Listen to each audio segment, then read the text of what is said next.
Salut les saucisses! Le monde de Sonic est assez vaste et c'est bien normal parce qu'après plus de 30 ans d'existence, eh bien il en a pris du bagou. Il y a eu tout un tas de séries plus ou moins réussies, de films, des jeux à crever, des jouets et produits dérivés à non plus croire vos oreilles. Mais il y a eu aussi des comics. Et nous les Français on a bien moins connu ce support Sonic parce qu'il est principalement américain. On sait vaguement des choses, oui je connais, si. Eh bien moi y compris. Or il y a quelques temps une de mes vidéos avait créé le scandale. J'ai cru ne jamais me remettre. J'ai pêché mon frère parce que j'ai parlé et jugé sur des personnages de comics que je ne connais pas parce que je suis une grosse patate. Et aujourd'hui, grâce à quelques membres, en particulier Agito, Magolord et Frerk, nous vous proposons un guide pour tout piger, que sont les comics Sonic. Les gars, merci, c'est grâce à vous. Ces formats sur les comics, c'est un peu des hors-séries sur la chaîne, donc il va falloir être très patient, mais si ça vous plaît, n'hésitez pas à le faire savoir, parce que c'est beaucoup de travail. Avec un petit commentaire, un pouce bleu, des partages, faites-le nous savoir que ça vous a plu et on continuera. Et bien alors... Bah c'est parti mon kiki. IDW. Il existe un merdier de séries comics Sonic. Pour survoler la question, les plus grosses séries sont Sonic Archie, Sonic the Hedgehog et Sonic IDW. Il existe aussi une BD française, mais qui parle seulement de Sonic 3 et Knuckles. Oh là là, je pourrais vous dire qu'il existe un merdier de mini-séries, de numéros annuels, de spin-off, de one-shot d'univers parallèles, de séries qui s'entrecroisent, mais pas trop, de personnages qui n'en sont pas, qui meurent, mais pas dans ce monde-là. Mon dieu, j'ai envie de me tirer une balle. Mais dans cette première vidéo, je vais vous parler de Sonic IDW. C'est la meilleure série de comics pour commencer quand, comme moi, on pensait qu'il y avait une série avec son petit numéro tous les mois. Oh là, putain, vous y êtes pas. J'ai envie de me tirer une balle. C'est très simple. Sonic IDW est une série relativement récente, puisqu'elle a commencé à sortir en octobre 2017. Donc ça, c'est juste une petite aparté, mais Sonic Archie a plus de 290 numéros. Il existe 37 numéros pour l'instant, et c'est très bien comme ça, puisque vous pourrez rattraper votre retard assez facilement, puisqu'un comics, ça se lit assez rapidement. Ça fait environ d'une moyenne de 20 à 30 pages. Et toujours écrit par Ian Flynn. Mais depuis le numéro 33 d'IDW, c'est Evan Stanley qui a repris le flambeau. Elle est illustratrice aussi, on en reparlera. Avertissement. Le truc qu'il faut vraiment intégrer, c'est que chaque série de Sonic a sa propre trame narrative. Ses propres personnages, ses propres intrigues. Parce que si vous essayez de faire des liens là où il n'y en a pas, on va pas s'en sortir. Et puis moi, bah, j'abandonne. Non, ouais. Ça, c'est un gars qui se faisait il y a 6 ans environ. Si dans Sonic IDW vous vous attendiez à voir le Sonic de Sonic X ou le Sonic de Sonic Adventure, vous n'y êtes pas. Non pas qu'il sera drastiquement différent évidemment, mais c'est plutôt un Sonic qui n'a pas vécu ce qui s'est passé dans Sonic X ou ce qui s'est passé dans Sonic Adventure 2. Parce que chaque série de comics a sa propre ligne directrice. Et heureusement, et c'est ça qui est trop bien avec IDW, c'est parce qu'il y a un jeu de référence. Deuxième avertissement. Il y a un petit moment maintenant, mais quand j'avais commencé à essayer de lire IDW, je ne pigeais rien au tome. Et en fait, c'est parce qu'il existe une multitude de couvertures différentes pour chaque tome. Donc du coup, je croyais que j'avais lu celui-ci, mais en fait non, parce que c'est pas la même image. Enfin, du coup, j'étais perdu. Il s'agit tout simplement en fait de couvertures par des artistes alternatifs, ou par exemple, il y a eu un événement spécial avec une couverture spéciale pour cet événement. Bref, vous voyez le délire, des fois, chaque tome peut avoir 6 ou 7 variantes de couverture. Et franchement, dans IDW, toutes les couvertures sont des images de malade mental. La plupart sont des œuvres d'art. Et donc c'est pour ça que je vous joins un site dans la description où vous pouvez voir toutes les variantes de tout ce qu'il existe de toutes les couvertures de Sonic IDW. Ce site est vachement cool parce que vous pouvez cliquer sur chacune et vous l'aurez en très haute définition et surtout avec les renseignements de sa date de sortie. Donc c'est plutôt pratique. Gros disclaimer, je ne l'ai pas dit, mais les comics Sonic, c'est en anglais. Mais pas d'inquiétude vraiment, même si vous n'avez pas de niveau en anglais, tout est vraiment compréhensible. J'insiste vraiment là-dessus, il ne faut pas que ça soit rédhibitoire pour vous. Parce que vraiment, ne pas les lire parce que c'est en anglais, ça serait vraiment passer à côté de quelque chose que vous pourriez, en fin de compte, vraiment lire. Et en plus, ça fait bosser son anglais. Sonic IDW est basé sur Sonic Force. Forces. L'histoire de Sonic IDW prend à la toute fin de Sonic Forces, dont voici un très rapide résumé. Donc là il y a Eggman qui déteste Sonic, du coup il a construit un nouveau gros méchant. Eggman terrorise la ville avec plein de nouveaux robots, les habitants bah, ils ont peur, mais Sonic bah du coup il se prend une grosse branlée. Pendant ce temps-là, bah, ses potes ils organisent la résistance contre Eggman et Infinite. Et il y a Classic Sonic, je sais pas trop pourquoi, oui il sort de Sonic Mania qui vient aider Tails. S'ensuit un combat contre Infinite. Donc là la résistance c'est tout allié, tous les habitants pour casser la gueule des méchants. Donc là Sonic il a battu Infinite, je m'y attendais vraiment pas. Donc là ils ont battu Eggman et son armée aussi est toute cassée. Du coup ils vont former un monde meilleur grâce à la résistance et tous ensemble. Et donc IDW reprend juste ici, et l'armée d'Eggman reprend de plus belle, et c'est ce qu'on va découvrir dans tout le long de la série d'IDW. C'est la suite directe. Et personnellement, quand j'ai commencé IDW sous les recommandations des gars, je trouve que ce point est vraiment cool. On n'est pas balancé directement la tête la première dans le merdier. Ça créait en fait un point d'accroche qui m'a vraiment soulagé. Donc je trouve que c'est un super point. Et surtout comme moi quand on a apprécié Sonic Forces parce qu'on pensait qu'il y avait un potentiel, et bien ça continue de l'exploiter en fait. Donc c'est un bon point. Ordre de lecture. On pourrait croire que quand on commence à lire Sonic IDW, et bien naturellement on lirait le tome 1, 2, 3 et ainsi de suite. C'est un tout petit peu plus compliqué. Il existe deux ordres de lecture, le premier étant les parutions des tomes. Donc il faut être au courant de quand est sorti ce tome, il faut pouvoir retrouver facilement les dates, parce que sinon c'est chiant, mais le cycle que je vous ai donné le permet, et c'est un ordre que les gars m'ont beaucoup recommandé. Ah mais, il y a un truc que je vous ai pas dit, c'est parce qu'il existe des spin-offs, des annuels, des tomes par-ci par-là qui sont dans la série, mais pas trop. On va y revenir, vous inquiétez pas. Mais si vous voulez suivre l'ordre de parution, cet ordre de lecture-là, il faut être au courant de justement chaque sortie de chaque tome. Et si ce n'est pas cet ordre de lecture-là, j'ai un petit doute là-dessus, je vous recommande cet ordre de lecture qui s'affiche là. Vous pouvez prendre une capture d'écran ou le lien est dans la description. Et c'est vraiment un ordre qui, les gars, m'ont vraiment beaucoup recommandé. Il empêche tout spoil, et chaque tome arrive au bon moment dans la chronologie de l'histoire, ce qui est vraiment un ordre de lecture vraiment plus agréable. Vous pouvez voir par exemple ici que le premier tome Annuals doit se lire entre le 12 et le 13e tome. C'est pour ça qu'on n'est pas au courant, comme je pense n'importe qui, eh bien c'est pas si évident. J'en profite aussi pour vous conseiller les articles de Planète Sonic qui sont vachement complets sur toutes les séries, Sonic Archie, Fleetway, IDW. Bref, allez-y faire un tour, il y a plein de trucs super intéressants.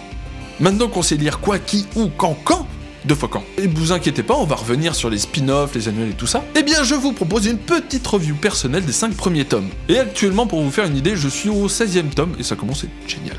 Review sans spoiler. Donc, je m'attaque au premier tome de Sonic IDW. L'histoire est légère, bon, pour l'instant c'est le début, il n'y a pas encore vraiment de grosse histoire qui s'est mise en place, mais le dessin, je vous avoue que j'ai été un peu déçu, je m'attendais à un truc vraiment plus stylé. J'ai fini le tome, mais sans vraiment me dire, bon, c'est pas aussi génial que ce que je m'attendais, en fait. Mais c'est à partir du 2e tome, parce que les dessins, mes cochons, sont dingues. Les dessins sont géniaux, les mises en scène sont bien foutues, le line, le dessin au noir, est super cool, maîtrisé de ouf, les cadrages sont intéressants, chaque personnage a un côté badass. Qu'est-ce qui s'est passé? Je le savais pas, mais il y a plusieurs illustrateurs qui travaillent sur la série Sonic IDW. Et du coup, je me rappelle à l'époque quand j'avais essayé de m'y mettre, du coup ça m'avait perdu. Je me suis dit, non, je lis pas la bonne série, je me suis trompé. Mais en fait, il y a plusieurs personnes qui travaillent dessus. Du coup, vous me prenez peut-être pour un con, et vous avez peut-être raison. Et donc l'illustrateur du premier tome, qui s'appelle Tracy Yardley, eh bien ça ressemble à ça. Et le deuxième illustrateur, Adam Brice Thomas, eh bien c'est ces dessins-là. Il y a quand même un glow-up assez dingue. Donc étant très attaché à Sonic, mais aussi au dessin, je ne peux que plier genoux sous Adam Brice Thomas. Son dessin est fou, vraiment j'ai adoré. Les plans sont si badass que en le lisant je me suis dit, mais c'est ça que j'ai toujours voulu lire depuis que je suis tout jeune. C'est ce Sonic badass là, avec ses dessins trop cool, de l'action et tout. Ça a été une petite révélation. Donc trop cool. Et passons au 3e tome, car c'est Jennifer Hernandez qui est la 3e illustratrice pour ce numéro. Et je dois avouer que c'est peut-être elle qui pour l'instant a le dessin qui m'a le moins plu. Je trouve que son dessin est assez peu expressif honnêtement, mais surtout, pas d'inquiétude, c'est vraiment toujours très plaisant à lire. Mais qu'en fait, juste après Adam Brice Thomas, c'est très dur de repasser à ça. Quoi qu'il en soit, l'histoire commence à prendre racine et c'est très cool. L'idée d'avoir repris juste après Sonic Forces me plaît de plus en plus aussi, bien que je n'ai que modérément aimé le jeu. La résistance donne vraiment du corps à l'histoire et on s'y sent de plus en plus impliqué, ainsi que du côté des personnages qui sont pour l'instant plutôt bien écrits. Et en général, l'humour est plutôt bien dosé,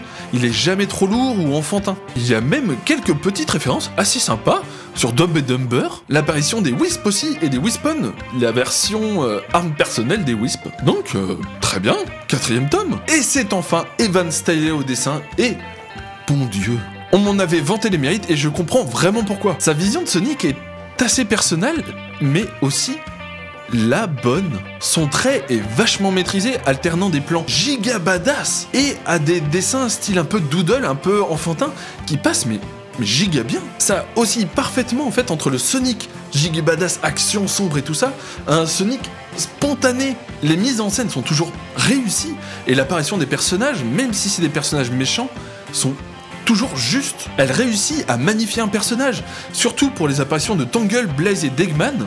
C'est vraiment son point fort. Elle s'est toujours donné la bonne ambiance pour toujours le rendre super cool. Du coup, je me suis demandé quel dessinateur je préférais à ce stade-là. Je me rappelle qu'Adam Bristoma, il avait un trait monstrueux aussi. Mais en re-regardant, j'ai trouvé qu'il y avait un côté manga qui ne m'avait pas sauté aux yeux directement. Et pour le 5e tome, on retrouve la même illustratrice et le même coloriste que pour le premier tome. Mais clairement, il y a eu un level up, et surtout au niveau de la colo. J'ai cru à un nouveau personnel pour ce tome-là, et franchement, ça fait plaisir. Et on assiste à la présentation de Monsieur Tinker, un personnage vraiment intéressant. Pas de spoiler, mais c'est un Eggman qui a subitement perdu la mémoire, du coup, on lui pardonne, tout ça. Mais franchement, c'est super bien tourné. Ainsi que dans ce 5e tome, on a quelques références de Sonic Adventure 2 et de Sonic Unleashed qui sont vraiment cool à lire. Et c'est ce tome qui m'a conforté que Sonic IDW était parfait pour commencer à lire un Sonic Comics. Et je vais m'arrêter là pour la review de tome, je vous laisse le plaisir de lire le reste. Sachez que ça monte en qualité et que l'apparition de Metal Sonic est... Vraiment, c'est le truc qui me scotche le plus de la série, la trame narrative commence à évoluer, mais est beaucoup trop cool. Donc sans hésitation, si vous voulez commencer à lire des Sonic Comics, commencez par IDW avec l'ordre de lecture que je vous ai filé, c'est parfait. Parce que, accrochez-vous au basket, on va commencer à rentrer dans du un peu plus compliqué. Les spin-offs. Sachez également qu'en plus de Sonic IDW, il s'y grève des mini-séries, donc des spin-offs. Mais pas de soucis, c'est assez simple. Les séries spin-offs, c'est un petit complément de la série IDW et les annuels des petites histoires un peu plus légères. Il existe à ce jour 2 spin-offs et 2 tomes annuals. Et le premier spin-off est Tangle and Whispers. On y retrouve les 2 personnages originaux de la série d'IDW. L'intérêt de le lire est plutôt cool car on y apprend beaucoup plus sur la personnalité des personnages, en particulier Whisper qui s'avère être un personnage super intéressant. Pas de spoil encore une fois, mais je vous encourage vraiment à les lire. Et si vous voulez vous y mettre, le premier tome est à lire entre le tome 16 et 17 d'IDW. Et le deuxième spin-off de la série d'IDW s'appelle Bad Guy. Et dans cette mini-série, on va se concentrer sur les méchants d'IDW. Roof, Tumble, Mimic et Zavok. Tous menés par le docteur Sterline. Et en résumé, leur plan sera de reprendre le contrôle d'une ancienne base d'Eggman pour qu'il puisse reprendre son activité de gros méchant. Les 4 premiers tomes sont à lire entre le numéro 32 et 33 d'IDW et j'ai hâte de lire ça car j'en entends beaucoup de bien. En résumé, je dirais que c'est vraiment important de lire les spin-offs car ils offrent du contenu qu'on ne peut pas retrouver ni perdre de temps dans la série principale. Et donc, ils offrent beaucoup d'informations sur les personnages originaux qui ont donc pour nous, peu de background, donc assez peu intéressant. Car avec les spin-offs, les personnages sont un peu plus crédibles, un peu plus vivants. Et donc pour moi, il ne faut pas passer à côté. Les annuals. Oui, vous avez dû entendre le terme annuals tout à l'heure. Et si t'avais pas suivi, ressaisis-toi un petit peu. Il existe à ce jour 2 tomes annuals. Ce sont de gros comics qui contiennent plein de petites histoires assez sympas. Il faut les voir un peu comme des tomes bonus, qui prennent le temps de raconter des petites scénettes, des petites histoires d'un duo d'IDW. On peut y retrouver par exemple dans le tome 1 une petite histoire de Sonic Tails, de Blaze et Silver et de Tangle et Whisper. Et j'ai beaucoup aimé la petite référence à Sonic Adventure 2 dans celle de Rouge et de Rough and Tumble. J'ai toujours adoré ce passage du jeu. L'annual 1 est à lire entre le numéro 12 et 13 d'IDW et le deuxième entre 24 et 25. Et j'aime ce format parce que ça relâche un petit peu l'histoire principale, donnant toujours un petit peu plus de vie et d'humanité aux personnages. Mais ce n'est pas indispensable. Quitte à choisir, vaut mieux lire les spin-offs que les annuals. Mais c'est franchement sympa. Où lire IDW? Dans cette partie, je vais vous donner des conseils, des liens pour lire IDW. Et ce sera principalement des liens façon scan à lire sur votre ordinateur. Et on va pas se le cacher, c'est giga illégal.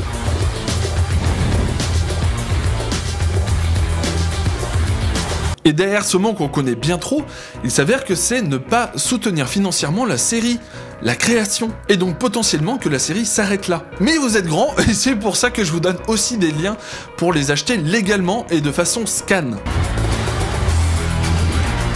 Donc c'est cool, ça permet de soutenir la création et que la série continue, parce que potentiellement elle s'arrêterait. Pour rappel, une autre série de Sonic, Sonic Archie, s'est en partie arrêtée à cause de ça. Donc c'est pour ça, c'est à vous de décider si vous voulez faire en sorte que la série continue ou non.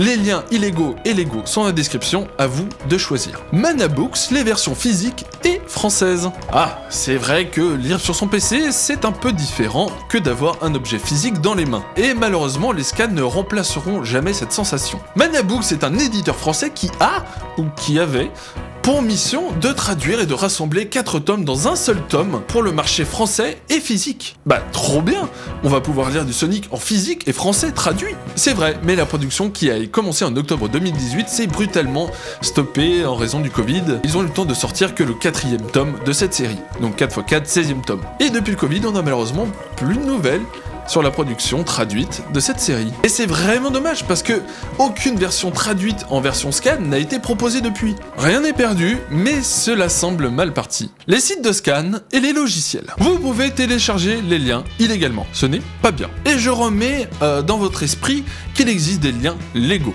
Bref, que vous ayez choisi les tomes légaux ou illégaux, il vous faut un logiciel pour lire les scans. Une fois les tomes downloadés, pour lire les scans, il vous faut un petit logiciel. Il en existe beaucoup, vous en connaissez déjà probablement.